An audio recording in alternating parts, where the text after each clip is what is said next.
Good morning. Welcome to the John Mendola Show here in WILK. We are driven by McCarthy Tire and Automotive Centers. Thanks so much for joining us. You can join us each and every Saturday between 10 and 11, or check us out online, thejohnmendolashow.com. Today's interview up and posted. It is Marcus Joseph from Mountaintop, went to Crestwood playing ice hockey. He's headed to Youngstown to play for the Phantoms, and then he's headed to Sacred Heart University next year, and training recently with Bessa, who was in town training some skaters. So a nice job by him. How about those games last night? Wyoming Valley West pulled it out against Scranton, two ranked teams in my top 15 rankings, and they're pretty darn good. Had that feeling Delaware Valley would go down in week one against a pretty good team down there in the Philly area. So that's expected, but I think Delaware Valley looking to rock and roll the rest of the year. Speaking about a team that's rocking and rolling, the Wyoming area Warriors in week one.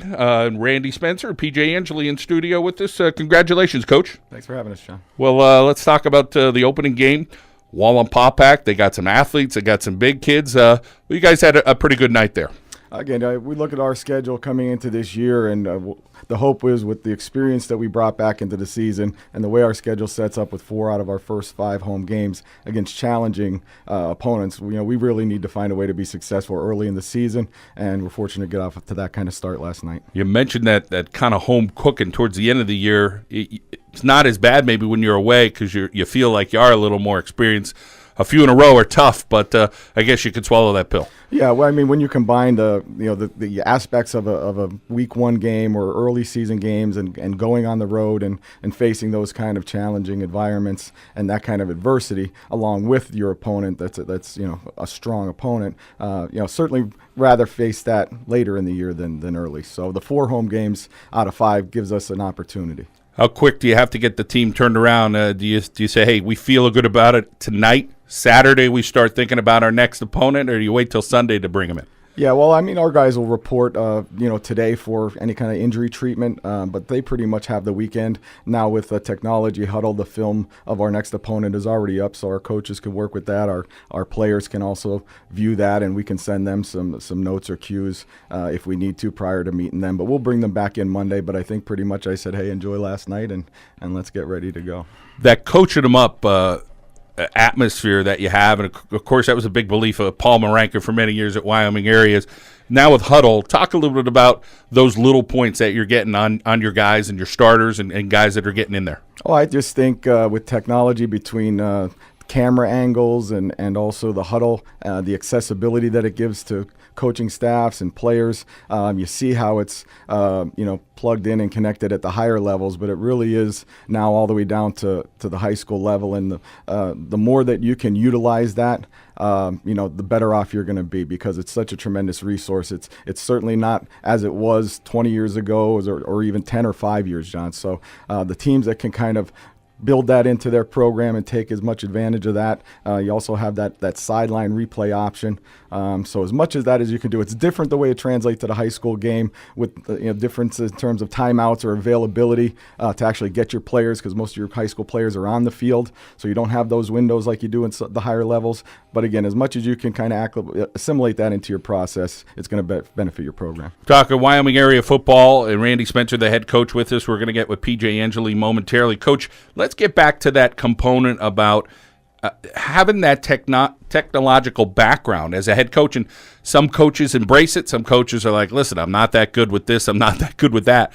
You almost need to have either a technology specialist on your staff or coach up your coaches on this is what we have to do. Absolutely. You need both things. You need resources to support acquiring the technology and maintaining it, and then you need either that element of human resource on your staff, coaches that can get up to speed quickly. Maybe they're more tech savvy, maybe they're younger, maybe they've used it in college. So you have to have that component, and for the coaches that aren't as aware because it hasn't been a part of their process, it's definitely a learning curve, but I think there's no doubt that great benefits if you embrace that. All right, PJ Angeli, tell us about him before we talk to PJ. Tell us about his talents, Coach, and then we'll talk with PJ here momentarily. Tell us about what he brings as a quarterback, as an athlete, as a leader there for the Wyoming area Warriors. Well, this morning we have PJ with us, and he's been a 3-year player for us now at this point. Came up as a freshman. played significant time as a freshman in the last 2 years, earned a starting role, and he's just one of those guys in terms of athletic ability. A football player, wears many hats, has a lot of responsibilities, has a lot of potential, a lot of ways to put him to work, and we certainly try to do that. But at this point, when you have those kind of 3-year players with athletic ability, key for them to be leaders, and it's not just again what you do, but what you can inspire other guys to do, and PJ certainly working as well as his teammates kind of into those roles, and he's been doing a very good job. All right, let's welcome in PJ Angeli now from Wyoming area, the Warriors quarterback. And PJ, feeling good, I'm sure, about the win last night. You guys have to come back down to earth because you have a new opponent coming up next week. Let's first talk about what went well last night against Wallenpaupack. The offensive line played well. Our special teams, obviously, great job special teams. Defensively, we didn't let much up on the defensive side of the ball, and we executed pretty well on offense. And we just did a good job all around, I thought. Offensive line this year, let's talk a little bit about that. And I look down at this list, I see some of these skill guys. I'm like, okay, I remember him, I remember this name, I remember that name. Talk about some of those no-name guys up front.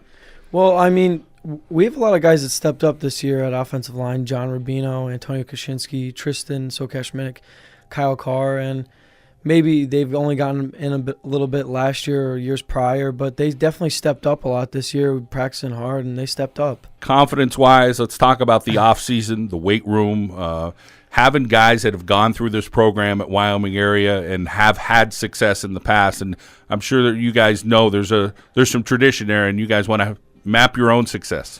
Yeah, well, this offseason, it was just a different atmosphere. We had more chemistry. We were working a lot harder in the weight room, off-season training camp practices, and we were just trying to get back to that Warrior football tradition that we didn't have the past couple of years, and I think we're on our way back there. So talk about on the defensive side of the ball there at Wyoming area, and some guys flying around last night. Who did you notice? We had 2 freshmen play defense yesterday, Corey Marook and Darren Rodney. They did a fantastic job. Jeff Urban stepped up his first start. Our linebackers, Dylan Kostak, we were all flying around defensive side of the ball. I thought it was a great effort on the defensive side.